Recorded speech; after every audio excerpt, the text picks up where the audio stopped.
और बिहार के छपरा में कुछ ऐसा हुआ जिससे पूरे समाज पर प्रश्न चिन्ह लग गया। आखिर किसी के अंतिम संस्कार में भी लोग कितने मतलबी हो सकते हैं? ये तस्वीर इसका जीता जागता उदाहरण है। बिल्कुल, एक मां की मौत के बाद उनकी बेटियों को कंधा देना पड़ा क्योंकि गांव का कोई भी शख्स अंतिम संस्कार के लिए आया नहीं।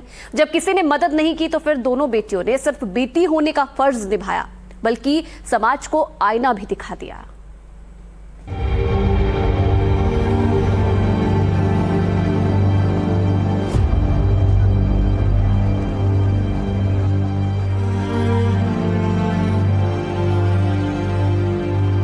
पापा बीमार नहीं थे, वो अचानक तबीयत खराब हो गया था तो उनको भर्ती किया गया, तो वो भी 6-7 दिनों में वो भी डेट कर गए। और मम्मी का इलाज चल रहा था, टीबी था पापा के डेट के बाद।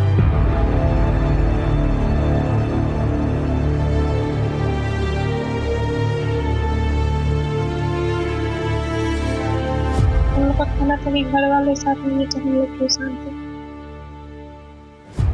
बिहार में इंसानियत शर्मसार।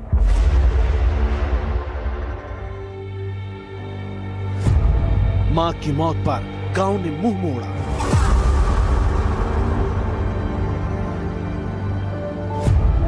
मां की अर्थी को 2 बेटियों ने दिया कंधा।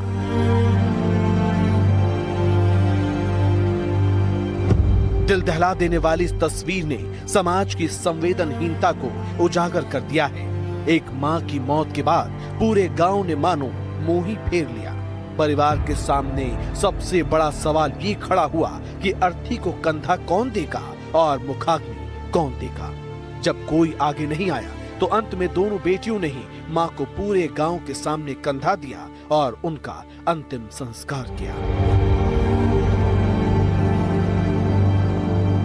गांव देखता रहा, दोनों बेटियों ने अपना फर्ज निभाया।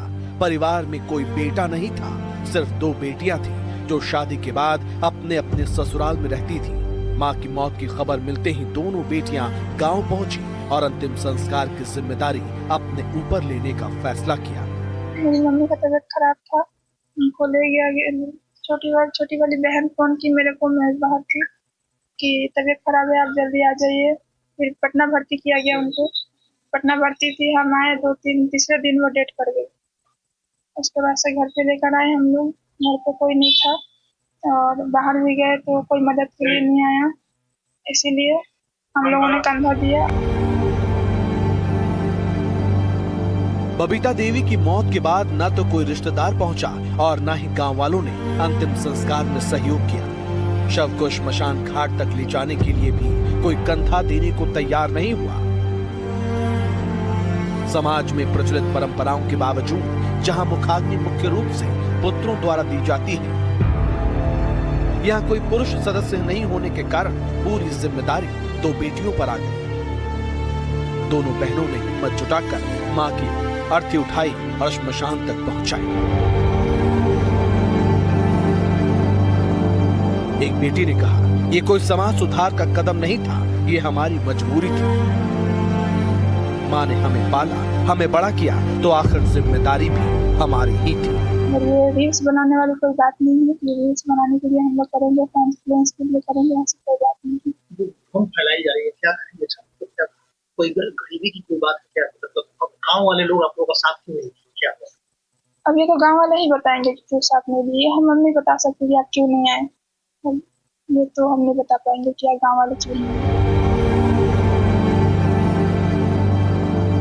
स्थानीय लोगों ने बताया कि परिवार का गांव के कई लोगों से बोलचाल नहीं रहा, इसलिए सहयोग की कमी रही। अगर रिश्ते बेहतर होते तो शायद हालात कुछ और होते, लेकिन यहाँ मामला पहले से ही उलझा हुआ था। एक सामाजिक कार्यकर्ता बेटियों के घर पहुंचे और परिजनों से मिले। उनका कहना है कि गांव वालों का कुछ जमीनी विवाद चल रहा था और हो सकता है यही वजह हो जिसके कारण कोई अंतिम संस्कार में नहीं गया। अब देखिए, अब गांव वाले का मैटर है कि आपसी विवाद है कुछ, ठीक है। हम गए थे आज तो पता चला है कुछ आपसी विवाद भी है, पारिवारिक विवाद भी है, ठीक है। हो सकता है इस विवाद के लेकर गांव वाले भी नहीं, जो जब घर फूटा तो जवान लूटने वाला कहावत जो हम लोग सुनते हैं वही हाल था। आज भी वही हाल हुआ है वहाँ पे। और घर में क्या विवाद था?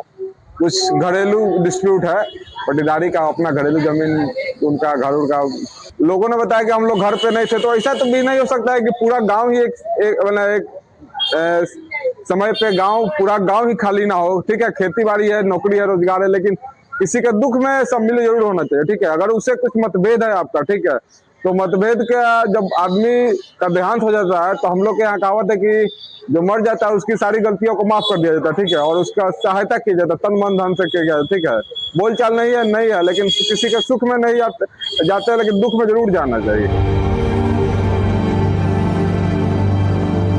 हालांकि इन सब के बावजूद किसी के आखिरी समय में आपसी मतभेद भुला दिए जाते हैं, लेकिन गांव का कोई भी शख्स आगे नहीं आया और बेटियों ने ही अपनी मां को अंतिम विदाई दी। Bureau report, NDTV India.